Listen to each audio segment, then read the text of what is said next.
Oke, assalamualaikum warahmatullahi wabarakatuh. Di sini saya akan menjelaskan tentang artificial intelligence mengenai di bidang teknologi dan komunikasi. Sebelum itu, perkenalkan, nama saya Diva Aulia Prasuya, NPM 2014-10066, Prodi Informatika kelas 3B dari Universitas Majalengka. Sebelumnya, apa sih itu AI? Yaitu AI merupakan teknologi yang dapat dimanfaatkan untuk membantu pekerja agar lebih efektif dan efisien. Lalu gimana sih cara kerjanya AI itu? Jadi cara kerjanya AI adalah sesuai dengan algoritma pemrograman pada sistem komputer yang diberikan dalam proses pembuatannya. Algoritma pemrograman kerangka berpikir dari artificial intelligence dalam mempunyai berbagai jenis data. Oke, ini bisa kalian lihat mengenai teknologi dan komunikasi. Yaitu yang pertama ada konsep dasar teknologi informasi, informatika sosial, hak kekayaan intelektual dan etika digital. Di dalam tersebut ada pengertian teknologi. Nah, di dalam pengertian teknologi itu ada branch of information, stage of information, build of information, kemudian level of information. Nah, selanjutnya ada hakikat teknologi informasi.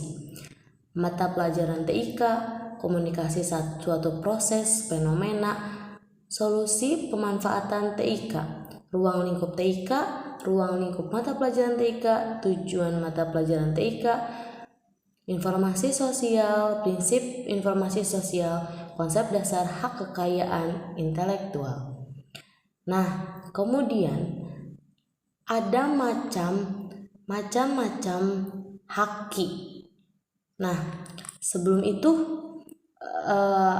ada yang tahu nggak sih apa itu haki? Jadi haki itu bersumber pada pemikiran bahwa karya intelektual yang telah diciptakan atau dihasilkan manusia memerlukan pengorbanan waktu, tenaga, dan biaya. Itu untuk pengertian haki sendiri. Kemudian di dalam macam-macam haki itu terdapat yang pertama hak cipta, hak kekayaan industri. Di dalam haki itu terdapat hak cipta, hak kekayaan industri, konsep haki, hak kewenangan, kekayaan, hal-hal yang bersifat ciri yang menjadi milik orang. Kekayaan intelektual, kekayaan yang timbul dari kemampuan intelektual manusia. Kemudian dasar hak karya intelektual, hasil suatu pemikiran dan kecerdasan manusia. Yang selanjutnya dapat menggunakan nilai ekonomi. Lalu ada tujuan penerapan haki, pengaturan haki di Indonesia. Nah, haki ini ternyata terdapat dalam undang-undang. Yang pertama terdapat dalam Undang-Undang Nomor 12 Tahun 1997 tentang perubahan Undang-Undang 26 Tahun 1982, diubah Undang-Undang Nomor 7 Tahun 1987 tentang Cipta. Kemudian ada lagi Undang-Undang Nomor 13 Tahun 1997 tentang pembukaan Undang-Undang Nomor 6 Tahun 1989 tentang paten, dan terakhir Undang-Undang Nomor 14 Tahun 1997 tentang pembukaan Undang-Undang Nomor 19 Tahun 1992 tentang merek.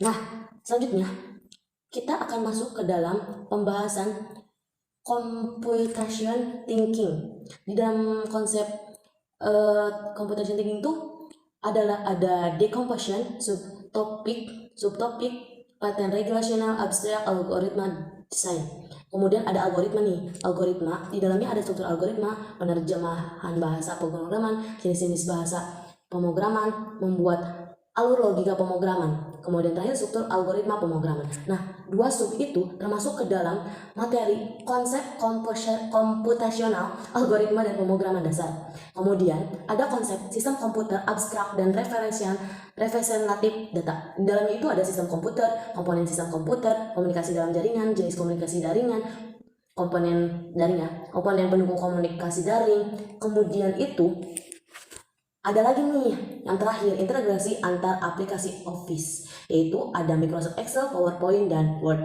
Nah, untuk contoh tentang teknologi dan komunikasi dalam implementasi itu ada dalam email, WhatsApp. Nah, itu bisa digunakan kita untuk menggunakan kabar-kabaran nih sesama teman.